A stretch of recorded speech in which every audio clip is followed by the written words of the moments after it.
হুমায়ুন আহমেদ লিখেছিলেন, কিছু কিছু সৃষ্টি চিরকালেই মায়ার বাঁধনে পরাধীন থাকতে চায়। ঠিক এই যে প্রেম কাটা গাছটা দেখতে পাচ্ছেন, এই গাছটার মতনই আপনি পাশ কেটে চলে যেতে চাইলেও সে আপনাকে মায়ার টানে জড়িয়ে ধরবে। কিন্তু এই যে গাছের নাম কেন প্রেম কাটা হলো, এর গুণাগুণ নিয়ে আজকে আপনাদের সামনে আমি উপস্থাপন করব।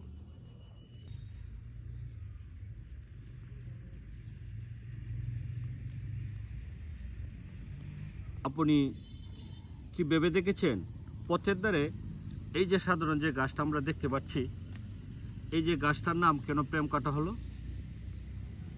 আমরা যদি আজকাল আধুনিক প্রেমের দিকে তাকাই, তাহলে মেসেজ রিপ্লাই না দিলে ভেঙে যায়। কিন্তু এরকম প্রেম কাটা গাছ, প্রেমের গাছের নাম প্রেম কেন?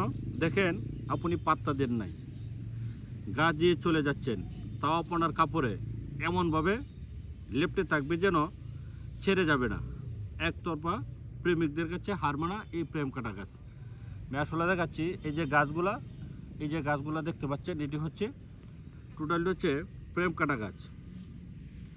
আসলে এই যে প্রেম কাটা গাছ, এর নামের পিছনে রয়েছে মজার কারণ। এই গাছের পাশ দিয়ে হেঁটে গেলেই এর সূক্ষ্ম বীজগুলো কাপড়ের মধ্যে একদম লেটে যায়। এই যে দেখেন, আমার কাপড়ের মধ্যে আমি লাগাচ্ছি, এই যে দেখেন একদম কি সুন্দরভাবে ধরে রাখছে আমাকে। সহজে ছাড়ানো জানে এই গাছটা, ঠিক যেন অবাধ্য প্রেমের টানের মতো, একবার লাগলে আর ছুটে যেতে চায় না। এই আটকে থাকার স্বভাবের জন্যই এই গাছের নাম হলো প্রেম কাটা গাছ। এই যে আমি যে গাছটা দেখাচ্ছি, আমাদের রাস্তার পাশে সহজে এই গাছটা বেড়ে ওঠে। আমরা যখন এই গাছটার পাশ দিয়ে হেঁটে যাই, এই যে তার যে বীজগুলো আছে, এটি আমাদের কাপড়ে এমনভাবে ধরে রাখে, আমরা শত চেষ্টা করলেও এটি ছাড়াতে পারি না। এই যে নাচুরবন্ধা স্বভাবের কারণেই মানুষ একে প্রেম কাটা রাখে। আসলে আজকাল প্রেম তো ব্লক মারলে শেষ, কিন্তু এই গাছের প্রেম, তার কোনো ব্লকের অপশন নাই। আপনি পাশ কেটে চলে যেতে চাইলেও আপনার কাপড়ে আটার মতো লেগে থাকবে। এই যে প্রেম কাটা গাছ, যার জন্য তার নাম হয়েছে প্রেম কাটা।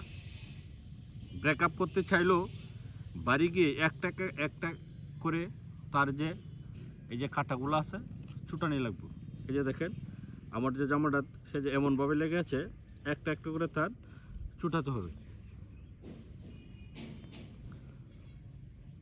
এতক্ষণ তো আমরা জানলাম আসলে কেন তার প্রেম কাটা নাম হলো। এখন আমরা জানবো আসলে এই গাছটার কিছু অদ্ভুত গুণাবলী আছে। যদি গ্রাম অঞ্চলে হাত পা কেটে যায়, এই গাছের পাতা, এই যেগুলো আছে, এগুলো যদি আমরা বেটে কত স্থানে লাগাই, তাহলে দ্রুত রক্ত পড়া বন্ধ হয়ে যায়। আরেকটা হচ্ছে, এই যে প্রেম কাটা গাছটা যেটা দেখতে পাচ্ছেন, এটা গবাদি পশুর জন্য একটা অত্যন্ত পুষ্টিকর এবং প্রিয় ঘাস। এই প্রেম কাটা গাছ আরেকটা কাজ করে, যেটা হচ্ছে মাটি ক্ষয় রোধ করতে বেশ সাহায্য করে এই প্রেম কাটা গাছ। আসলে আমি দেখাতে চেষ্টা করছি যে প্রেম কাটা গাছটা। আজকের ভিডিওটি শেষ করব মির্জা গালিব ওনার একটি উক্তি দিয়ে।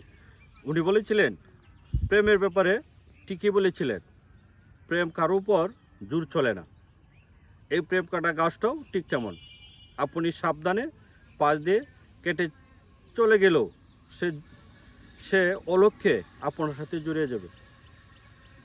আর একবার জুড়ে গেলে সহজে তার মায়া নেবানো যায় না। প্রিয় ভিউয়ার্স, ভিডিওটি যদি ভালো লাগে থাকে, তাহলে অবশ্যই আপনার প্রিয় মানুষ এবং প্রিয়জনের সাথে শেয়ার করবেন, এই আশা আমি রাখছি।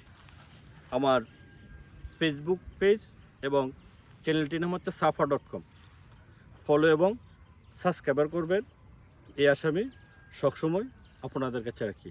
ধন্যবাদ।